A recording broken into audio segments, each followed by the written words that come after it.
نحمده ونصلي ونسلم على رسوله الكريم أما بعد فأعوذ بالله من الشيطان الرجيم بسم الله الرحمن الرحيم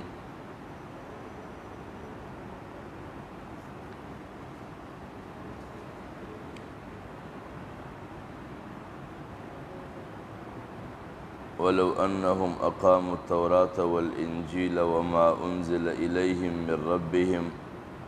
لأكلوا من فوقهم ومن تحت أرجلهم منهم أمة مقتصدة وكثير منهم ساء ما يعملون يا أيها الرسول بلغ ما أنزل إليك من ربك وإن لم تفعل فما بلغت رسالته والله يعصمك من الناس إن الله لا يهدي القوم الكافرين صدق الله العظيم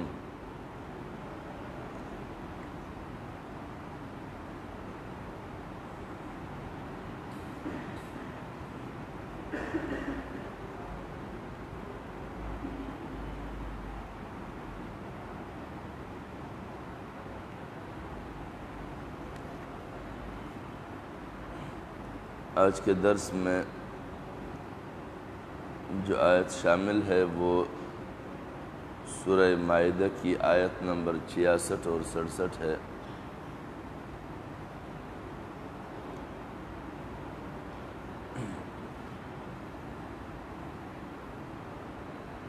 سب سے پہلے جو آیت نمبر 66 ہے اس میں یہ بات پیش نظر رہنی چاہیے ہے کہ اللہ رب العزت نے اہل تورات اور اہل انجیل پر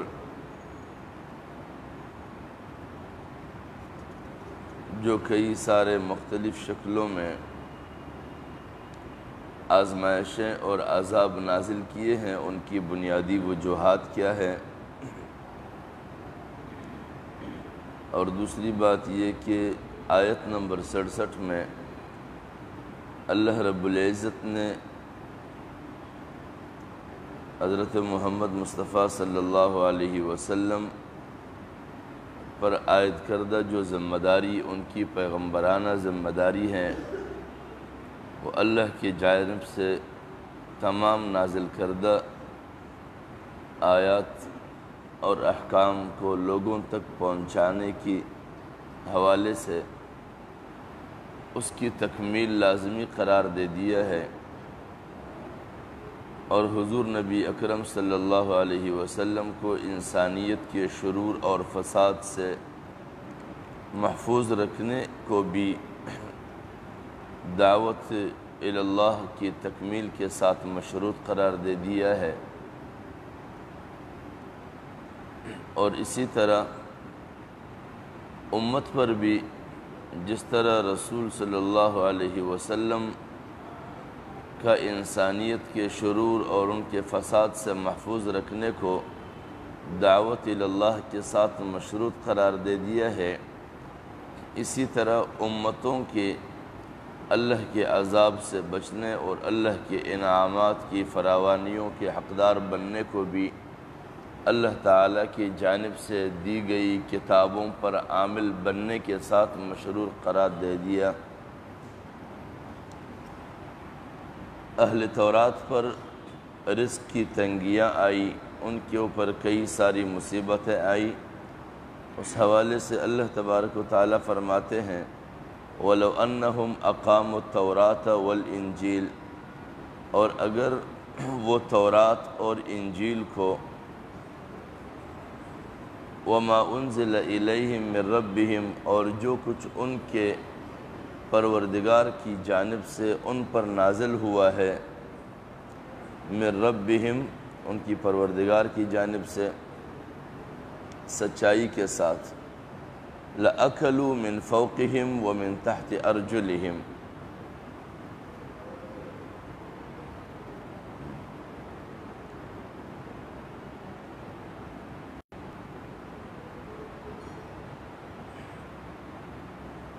فرماتے ہیں کہ یہ تورات اور انجیل جو انہیں دیا گیا یا جو کچھ ان پر نازل کیا گیا،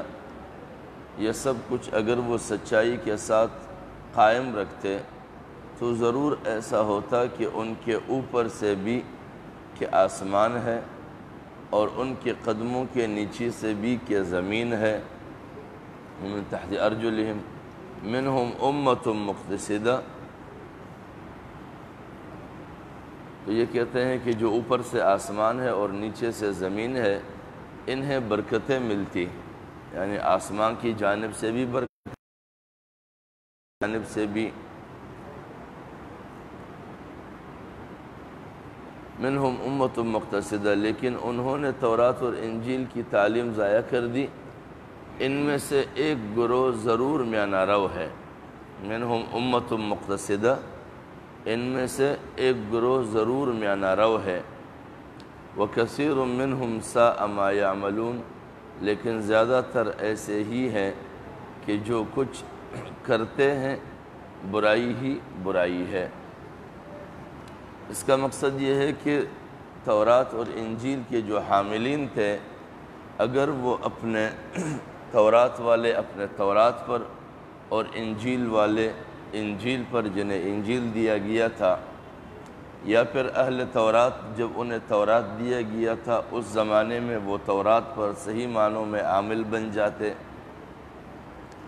لیکن جب ان کے اندر کئی ساری کھجیاں پیدا ہو گئی اور کئی ساری نافرمانیاں پیدا ہو گئی، سرکشیاں آ گئی، وہ اپنے تورات پر عمل نہ کر سکے اور اپنے تورات کو عمل میں نہیں لایا، اپنی زندگی میں تورات کو کوئی حصہ نہیں دیا گیا، جگہ نہیں دیا گیا، تورات کو اللہ رب العزت کی ہدایات کے طور پر قبول نہیں کیا گیا۔ اس کے بعد ان کے اصلاح کے لیے جب انجیل کا نزول کیا گیا، حضرت عیسیٰ علیہ السلام کو مبعوث فرمایا گیا، تو پھر انہیں ان کے لیے چاہیے تھا کہ پھر وہ اس زمانے میں انجیل پر عمل کرتے تاکہ انجیل ان کے سارے کوتاہیوں، کمیوں اور کجیوں کا اصلاح کر لیتے، لیکن انہوں نے انجیل پر بھی کوئی عمل نہیں کیا اور حضرت عیسیٰ علیہ السلام کی تعلیمات کو بھی مسترد کر دیا۔ وہ سرکشی کی اس حد تک پہنچ گئے تھے کہ انہوں نے نہ تورات کے زمانے میں تورات پر عمل کیا، موسیٰ علیہ السلام کی کسی بات کو تسلیم نہیں کیا، اور نہ ہی انجیل کے نزول کے بعد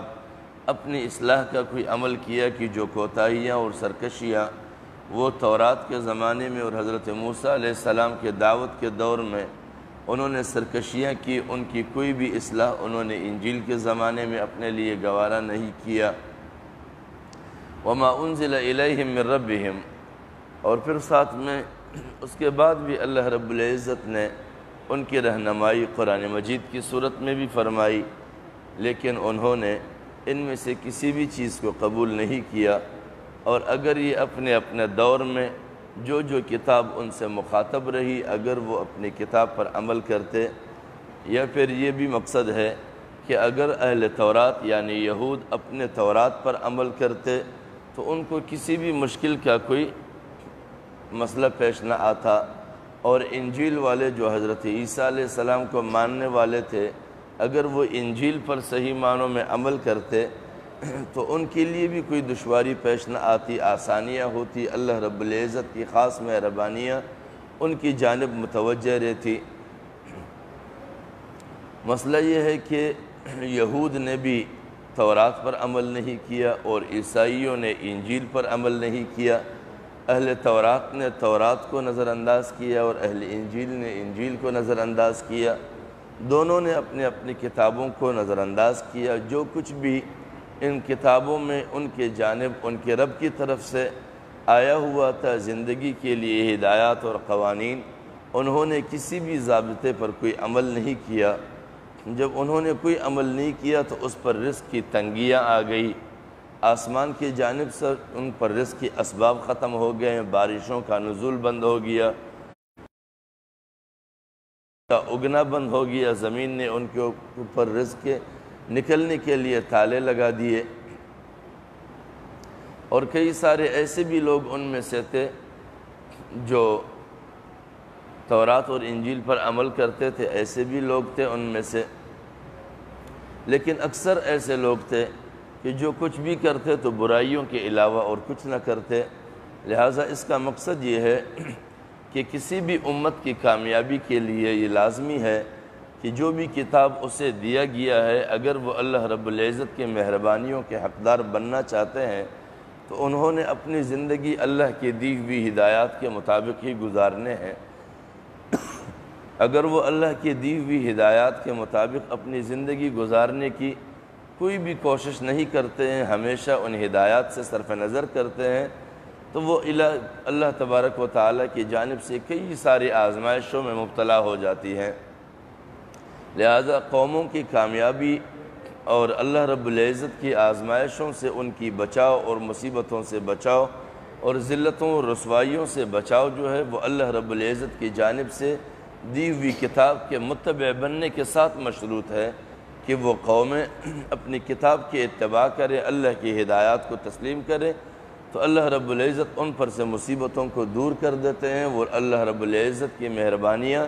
اور رحم اور فضل ان کے پر مستقل متوجہ ہو جاتی ہے، اور وہ قومیں کسی بھی قسم کی ذلت اور رسوائیوں سے محفوظ رہتی ہے۔ اس کے بعد ہے سورہ مائدہ کی آیت نمبر 67۔ اس میں اللہ رب العزت فرماتے ہیں، یا ایھا الرسول بلغ ما انزل الیک من ربک،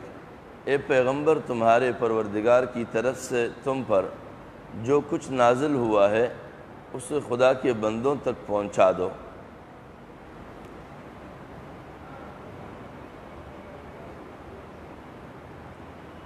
اور دشمنوں کی مخالفت کی کچھ پرواہ نہ کرو۔ وَإِن لَّمْ تَفْعَلْ فَمَا بَلَّغْتَ رِسَالَتَهُ، اگر تم نے ایسا نہ کیا تو پھر خدا کا پیغام نہیں پہنچایا، یعنی فرض رسالت ادا کرنے میں کوتاہی کی۔ وَاللَّهُ يَعْصِمُكَ مِنَ النَّاسِ، اور اللہ تمہیں انسانوں کے شر سے محفوظ رکھے گا۔ ان اللہ لا یہدی القوم الکافرین، وہ اس گروہ پر کامیابی کی راہ نہیں کھولتا جس نے کفر کی راہ اختیار کی ہے۔ اللہ رب العزت حضور نبی اکرم صلی اللہ علیہ وسلم سے فرما رہے ہیں کہ اے رسول، اے پیغمبر، جو کچھ تمہیں دیا گیا ہے، یعنی اللہ کی طرف سے جو بھی وحی اور جو بھی پیغام انسانیت کی رہنمائی کے لیے تمہارے اوپر نازل کیا گیا ہے، وہ تم اس انسانیت کی طرف پہنچا دیجئے، کیونکہ یہ سب کچھ پہنچانا ہی ایک رسول اور پیغمبر کی بنیادی ذمہ داری ہے، کیونکہ پیغمبر اللہ تعالیٰ اور اس کے بندوں کے درمیان پیغام رسانی کا ایک ذریعہ ہوتا ہے، کیونکہ پیغمبر اور رسول کی بعثت اللہ رب العزت اسی لیے فرماتے ہیں تاکہ اس کے ذریعے سے اللہ رب العزت انسانیت تک اپنے ہدایات اور پیغام پہنچا سکے اور ان کے رہنمائی کا وسیلہ کر سکے۔ تو حضور نبی اکرم صلی اللہ علیہ وسلم کی بعثت بھی اللہ رب العزت نے ایسے وقت میں فرمایا تھا کہ انسانیت گمراہیوں کی تاریکیوں میں مکمل ڈوب چکی تھی، انسانیت اپنے ہلاکت کی انتہائی گہرائیوں میں اور کھائیوں میں پہنچ چکی تھی، لہٰذا اس انسانیت کی باخبر کرنے کے لیے اور انہیں خبردار کرنے کے لیے اللہ رب العزت نے حضور نبی اکرم صلی اللہ علیہ وسلم کی بعثت فرمائی تاکہ وہ انسانیت کو آگاہ کر سکے اور لوگوں کی غلامی سے انہیں نکال سکے، کیونکہ انسانیت کی اور جنات کی دونوں کی تخلیق اللہ رب العزت نے اپنی عبادت کے لیے کی ہے، لیکن یہ زمانہ ایسا تھا کہ جس زمانے میں حضور نبی اکرم صلی اللہ علیہ وسلم کا بعثت کا فیصلہ ہوا، اس زمانے میں انسانیت بجائے اس کے کہ وہ اللہ کے عبادت کرتے، اللہ کے عابد بنتے، اللہ رب العزت کو اپنے معبود مانتے، انہوں نے اپنے لیے کئی سارے معبود تراش لیے تھے، یہاں تک کہ مکہ معظمہ جو بیت اللہ اللہ کا مرکزی گھر ہے، اس گھر کو بتوں کی آماجگاہ بنا دی تھی، اور پھر وہ اس طرح کی آماجگاہ بنائی تھی کہ وہاں کے بت تراشنے والوں نے ہر قوم کے لیے اور ہر مسئلے کے لیے اپنے اپنے بت تراش رکھے تھے۔ جب انہوں نے ہر مسئلے کے لیے اور ہر قوم کے لیے اپنے بت تراش رکھے تھے تو اس میں دو معاملات تھے۔ ایک تو یہ تھا کہ ان قوموں کے درمیان تفریق واقع کر دیا تھا کہ ہر قوم والے اپنے خدا کو پوجا کرتے تھے، اور دوسرا معاملہ یہ تھا کہ دوسرا مقصد یہ تھا اس میں کہ انہوں نے یہ کئی سارے لاتعداد بت اس لیے تراشے تھے کہ ان بت تراشنے والوں نے اپنی ایک معاشی ضرورت ان بتوں کے آڑ میں بنایا ہوا تھا، اور یہ تھا کہ ہر معاملے کے لیے اور ہر مسئلے کے لیے اپنے اپنے بت تھے۔ کیونکہ جب حضور نبی اکرم صلی اللہ علیہ وسلم نے ان قوموں کو ایک خدا کے جانب بلانے کی دعوت دی تو وہ سب سے پہلے اس تشویش میں بھی پڑے کہ بھلا یہ بھی ممکن ہے کہ ہم ہر معاملے اور ہر کام کے لیے الگ الگ خداؤں کو پوجتے ہیں، انہیں پکارتے ہیں، یہ بھی ممکن ہے کہ ہمارے کئی سارے خداؤں کے کام ایک خدا بھی کر سکے نعوذ باللہ۔ تو وہ کافی تشویش میں پڑ گئے تھے کہ یہ کیسے ممکن ہے کہ جو زمانے سے ہمارے آباء و اجداد ہر معاملے کے لیے یعنی بارشوں کے لیے کسی ایک خدا کو پوجے، بیماریوں کو دور کرنے کے لیے دوسرے خدا کو پوجے، بھوک اور افلاس کو دور کرنے کے لیے کسی اور خدا کو پوجے، دشمنوں سے مقابلہ کرنے کے لیے کسی اور خدا کو پوجے، لیکن بتوں کو تراشنے والوں نے اس کے پشت پر ایک خاص فلسفہ یہ رکھا تھا کہ جو بھی لوگ وہاں پر نذرانے پیش کرتے ہیں تو وہ ہر مسئلے کے لیے الگ الگ خداؤں کے سامنے نذرانے پیش کرے، اور وہ نذرانے جو بیت اللہ کے جو متولی بنے بیٹھے تھے اس زمانے میں، وہ سارے جتنے بھی ان کے سامنے نذرانے پیش کرتے تھے وہ نذرانے انہی کی ہاتھ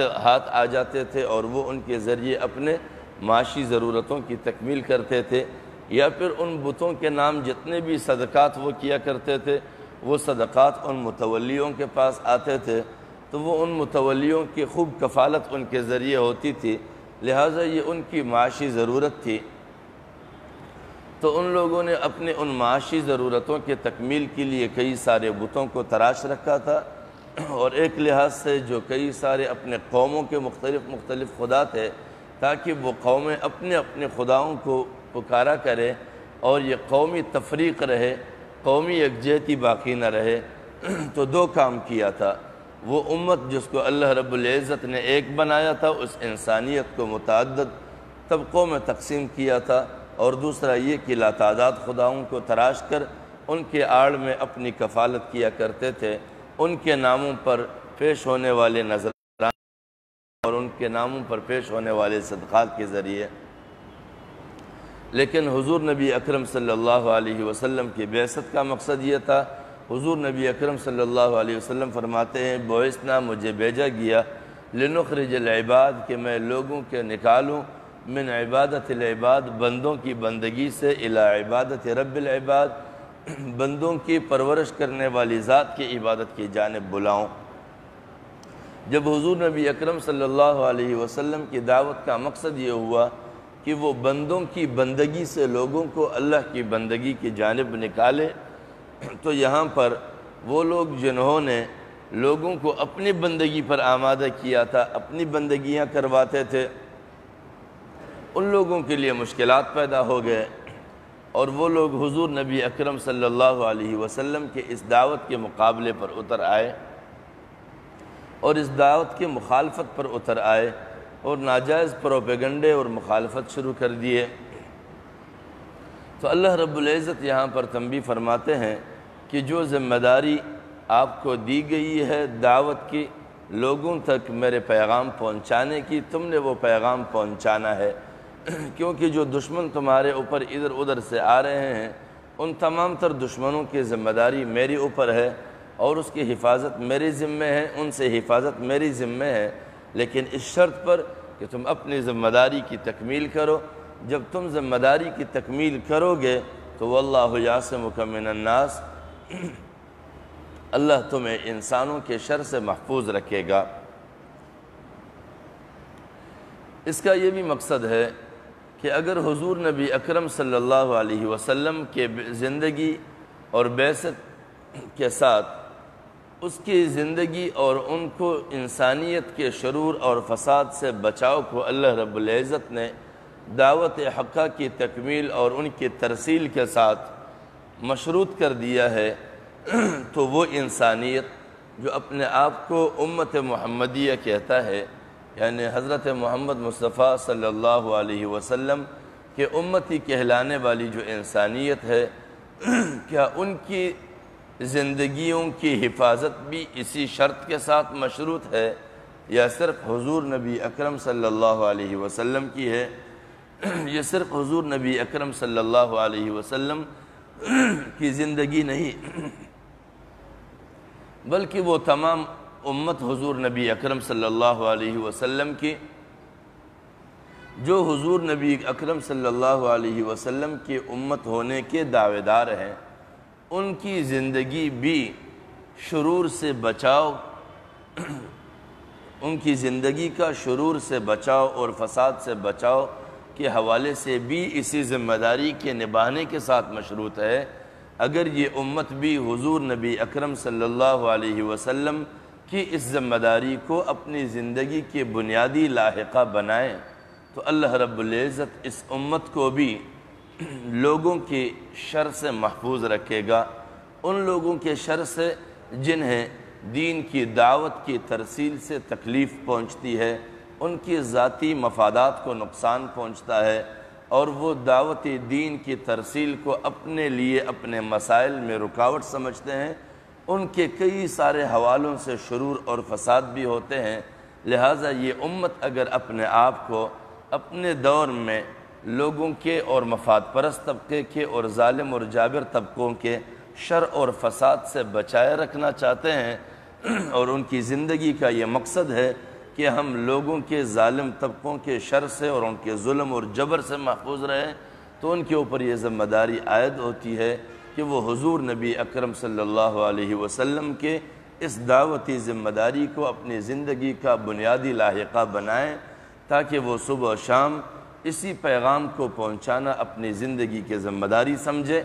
جب وہ اس عمل کو اور اس دعوت کو اپنی زندگی کے ذمہ داری سمجھیں گے تو پھر وہ لوگوں کو ان لوگوں کے شر سے جو اس معاشرے کے ظالم اور جابر کہلاتے ہیں، کیونکہ حضور نبی اکرم صلی اللہ علیہ وسلم کے زمانے میں حضور نبی اکرم صلی اللہ علیہ وسلم جب دعوتی ذمہ داری نبھا رہے تھے تو اس وقت بھی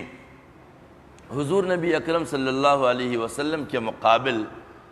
کوئی سیکولر لوگ نہیں آئے تھے، کوئی نیشنلسٹ لوگ نہیں آئے تھے، کوئی سوشلسٹ لوگ نہیں تھے،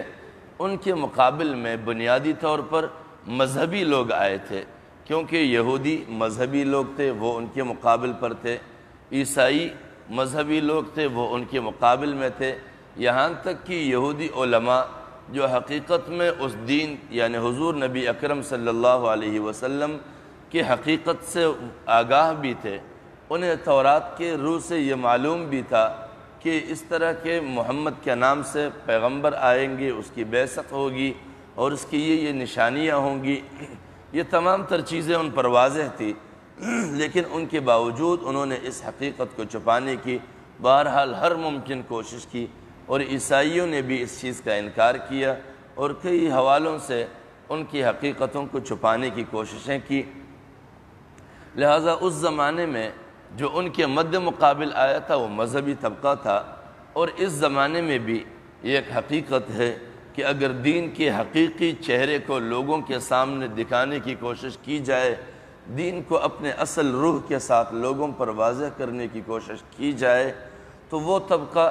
اس سے کوئی زیادہ تکلیف محسوس نہیں کریں گے جو سیکولر طبقہ ہے، کیونکہ اس کا دین سے کوئی لینا دینا نہیں ہے، ان کا اپنا ایک ذہنی راستہ ہے، وہ اپنے ذہنی راستے پر چلتے ہیں۔ زیادہ سے زیادہ اس سے تکلیف اس طبقے کی ہوں گی جنہوں نے دین کو اپنے ایک مخصوص لبادے میں اور مخصوص خول کے اندر بند کر کے لوگوں کے سامنے پیش کیا ہے، اور دین کے آڑ میں ذاتی مفادات کے حصول کرنا ان کی زندگی کا بنیادی مقصد ہے، اور ہمیشہ وہ دین کے نام پر لوگوں کی نقصانات کرتے ہیں، لوگوں کو فساد میں ڈالتے ہیں، لوگوں کو شر میں ڈالتے ہیں، لوگوں کی الفتوں کو نفرتوں میں بدلتے ہیں، لوگوں کے اتفاق کو تفریق میں بدلتے ہیں۔ ان لوگوں کے لیے اس کے ذریعے سے مشکل پیدا ہوگا، اور یہ لوگ ایسے بھی نہیں ہے کہ عام لوگ ہوں گے، یہ مذہبی لوگ ہوں گے اور یہ علماء بھی ہوں گے، اور علماء کے اندر ایسے لوگ آ سکتے ہیں، اس لیے کہ ایک آیت ہے جس میں اللہ رب العزت فرماتے ہیں ان الذین یکتمون ما انزل اللہ من الکتاب ویشترون به ثمنا قلیلا، ان الذین بے شک وہ لوگ یکتمون جو چھپاتے ہیں، ما وہ کچھ انزل اللہ جو اللہ نے نازل کیا ہے، من الکتابی کتاب میں سے، ویشترون به ثمنا قلیلا اور وہ خریدتے ہیں اس کے بدلے یا بیچتے ہیں اس کے بدلے کیا؟ ثمنا قلیلا، کچھ چیزیں اس کے عوض اس کو بیچ دیتے ہیں اور اس کے عوض کچھ چیزیں کچھ دنیوی مفاد کو حاصل کرتے ہیں۔ اولئک ما یأکلون فی بطونہم الا النار، مقصد یہ ہے کہ وہ جو کچھ بھی کھانا چاہتے ہیں وہ جہنم کی آگ کے علاوہ اور کچھ نہیں کھاتے ہیں۔ تو اس کی بنیادی آیت کی ابتدائی جو جملے ہیں ان پر نظر رکھنے کی ضرورت ہے۔ وہ کیا ہے؟ یکتمون جو چھپاتے ہیں، ما وہ کچھ انزل اللہ جس کو اللہ نے نازل کیا ہے، من الکتاب کتاب میں سے، کتاب سے قرآن مجید مراد ہے۔ اب یہ بات واضح ہو گئی کہ ایک عام آدمی یا کوئی سیکولر آدمی، ان دونوں کے پاس یعنی وہ طبقہ جو قرآنی تعلیم سے ناواقف ہے یا پھر سیکولر طبقہ جن کا دین سے کوئی واسطہ نہیں، ان دونوں کے پاس قرآن کی تعلیم ہے ہی نہیں۔ قرآن کی تعلیم جب ان کے پاس ہے نہیں تو پھر وہ قرآن میں سے چھپائے گا کیا؟ ہمیشہ کے لیے وہ طبقہ کچھ چھپائے گا جن کے پاس کچھ ہے، جو کچھ ہے بھی نہیں تو وہ چھپائے گا کیا؟ لہٰذا اس آیت سے یہاں پر اصل میں علماء کرام مراد ہے، اور وہ علماء کرام جو اپنے مفادات اور اپنی لالچوں کی بنیاد پر دین حق کو چھپاتے ہیں اور وہ کچھ لوگوں کے سامنے رکھتے ہیں جن کا دین کے ساتھ کوئی تعلق نہیں ہوتا، لیکن ان گفتگو کے اوپر اور ان پروگراموں کے اوپر وہ دین کا لبادہ ڈال کر لوگوں کے سامنے پیش کرتے ہیں۔ تو اس دور میں بھی اگر کوئی بھی انسان یا کوئی بھی حضور نبی اکرم صلی اللہ علیہ وسلم کی امت میں سے دین کو اصل روح کے ساتھ پیش کرنے کی کوشش کریں گے، لوگوں کو خدا تک پہنچنے کے راستہ بتانے کی کوشش کریں گے، تو سب سے پہلے اس طرح کے علماء اس کے سامنے رکاوٹیں پیدا کریں گے اور مشکلات پیدا کریں گے۔ تو اگر ہم نے ان کے مشکلات اور ان کے فساد سے بچنا ہے تو ہم نے دین اسلام کی جو دعوتی ذمہ داری ہے ان کو کامل بنیادوں پر لوگوں تک پہنچانے کی ذمہ داری اپنے ذمے لینا ہے۔ جب ہم اپنے ذمے لیں گے تو اللہ رب العزت ہمیں ایسے لوگوں کی فساد اور شر سے محفوظ رکھیں گے جن کی شر اور فساد سے ہماری دین کی بھی نقصان ہے اور ہماری آخرت کی بھی نقصان ہے۔ دین کی نقصان اس طرح کہ وہ نام دین کا لیتے ہیں لیکن ہمیں ایسی راہوں پر لگاتے ہیں جہاں پر ہماری پہنچ اللہ کی طرف نہیں، ان مخصوص شخصیات کی طرف ہماری پہنچ ہوتی ہے، اور جب ان تک ہم پہنچتے ہیں وہ ہماری ساری سرگرمیاں اپنے ذاتی مفادات کے لیے استعمال کرتے ہیں۔ لیکن جب ہم صحیح معنوں میں اللہ کے ساتھ اپنے لو لگائے رکھیں گے تو پھر ہم اللہ کے ساتھ طرف اس کتاب کے توسط سے صحیح معنوں میں پہنچائی حاصل کر سکیں گے اور اللہ کے دین کی حقائق سے اپنے آپ کو آگاہ کر سکیں گے، اور اللہ کے ایسے لوگوں اللہ تبارک و تعالی ہمیں ایسے لوگوں کے فساد سے بچائیں گے جو دین کو محض اپنے لیے لباس کے طور پر استعمال کرتے ہیں، حقیقت میں دین کی دعوت کی ذمہ داری انہوں نے اپنے ذمے لیے ہوئے نہیں ہوتی ہے۔ اللہ کریم ہمیں سمجھ عطا فرمائے کہ ہم جو کتاب ہمیں دیا گیا ہے ہم اہل یہود اور اہل نصارہ کی طرح ان کتابوں کو صرف کتاب سمجھ کر ایک طرف نہ رکھیں، بلکہ جو کتاب کا حقیقی تقاضا ہے اسی طور پر ہم کتاب پہ عامل بن سکیں، تاکہ آسمان سے اسباب رزق اور زمین سے باقاعدہ رزق ہمیں اللہ رب العزت فراہم کرے اور ہمیں بھوک اور افلاس کی اذیتوں اور عذابوں سے بچا لے۔ جیسے کہ آج ہم جن عذابوں سے مبتلا ہیں، جن عذابوں کی گرفت میں ہیں، وہ اسی لیے ہے کہ ہم اللہ کے دین سے دوری اختیار کر چکے ہیں اور ان بصیرتوں سے محروم ہے جو دین کے نتیجے میں انسان کو عطا ہوتی ہے۔ اور ساتھ میں اگر ہم کسی حکمران یا جابر قوتوں یا عالمی استعمار کے زیر اثر ہیں تو اس کی بنیادی وجہ یہ ہے کہ ہم ان کے شرور سے نہیں بچ پا رہے۔ وہ وجہ یہ ہے کہ ہم نے دین کی دعوت کو سے صرف نظر کر دیا ہے، اسے چھوڑ رکھا ہے، اسی لیے ہم تمام مصیبتوں میں مبتلا ہیں۔ اس وقت ہمارے معاشروں میں بہت بڑے بڑے نام سے علماء موجود ہے، بہت بڑے بڑے ناموں کے ساتھ مشائخ موجود ہے، بہت بڑے بڑے ناموں کے ساتھ قومی قیادتوں کے مذہبی رہنما موجود ہے، لیکن ان تمام تر کے ہوتے ہوئے ہم عالمی استعمار کی گرفت میں ہیں اور ان کی اذیتوں کے شکار ہیں۔ اس وقت پوری قوم من حیث القوم جس ظلم اور جبر سے گزر رہے ہیں، جس اذیت سے گزر رہے ہیں، حقیقت ہے کہ ہم دیکھ رہے ہیں، اور کرونا کے نام سے جو ڈرامہ ہمارے سامنے ہے اس کی بنیادی وجہ یہ ہے کہ ہم نے دین کی چند گوشوں کو لے کر انہیں حقیقی دین کے دعوت سمجھ رکھا ہے، باقی دین کی جو جامع صورت ہے، جامع حیثیت ہے، اس کو ہم نے نظر انداز کیا ہوا ہے۔ ہمیشہ کے لیے یہاں پر جو حضور نبی اکرم صلی اللہ علیہ وسلم پر ذمہ داری عائد کی گئی ہے وہ کامل ما انزل اللہ، ما وہ کچھ انزل الیکا، ما وہ کچھ انزل الیکا جو اتارا گیا ہے تیرے جانب۔ جب اتارا گیا ہے تیرے جانب ما وہ کچھ، یعنی کوئی ایک چیز بھی اس سے مستثنا نہیں ہے، سب کچھ پہنچانا ہے۔ لیکن اس وقت اگر ہم چند چیزوں کے پہنچانے پر اکتفا کرتے ہیں تو یہ ہم اپنے آپ کو خوش فہمی میں ڈالنے کے لیے کرتے ہیں، حقیقت میں ہم دین کی ترسیل کے ان تقاضوں کی تکمیل نہیں کرتے۔ اسی لیے اللہ کے جانب سے ہمیں لوگوں کے شرور سے محفوظ کرنے کی جو ذمہ داری ہے وہ اللہ رب العزت ادا نہیں کرتے ہیں، اسی وجہ سے کہ ہم ان کی جانب سے غافل ہے۔ تو اللہ رب العزت تو بے نیاز ذات ہے، اور دوسرے لحاظ سے اگر اس نے ہماری حفاظت کو اس چیز کے ساتھ مشروط قرار دے دیا ہے، جب ہم ایک بنیادی شرط کو ادا نہیں کرتے ہیں تو اس کا نتیجہ ہمیں کیسے حاصل ہو؟ تو اللہ کریم ہمیں توفیق بخشے کہ ہم اللہ کی جانب سے عائد کردہ شرط کو ادا کریں، تاکہ اللہ رب العزت کی جانب سے کیے گئے وعدے کی بھی ہم حقدار بن سکیں، اور لوگوں کے چاہے وہ مقامی سطح پر ہو یا عالمی سطح پر ہو، چاہے وہ اپنے رہنماؤں کی شکل میں ہو یا غیروں کی شکل میں ہو، سب کے شرور سے ہم محفوظ رہ سکیں۔ اللہ کریم ہمیں ان کے شرور سے اپنے حفظ و امان میں رکھے اور اپنے پناہ میں رکھے، اور صحیح معنوں میں ہمیں وہ عقل سلیم عطا فرمائے کہ ہم اپنے دعوتی ذمہ داری کی تکمیل کر سکیں۔ وآخر دعوانا ان الحمدللہ رب العالمین۔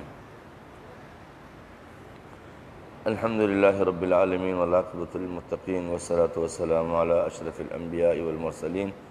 وعلی آلہ وصحبہ ومن تبعہم بإحسان الی یوم عظیم۔ ربنا آتنا من لدنک رحمة وهیئ لنا من امرنا رشدا، وصلی اللہ تعالی علی خیر خلقہ محمد وآلہ واصحابہ اجمعین برحمتک یا ارحم الراحمین۔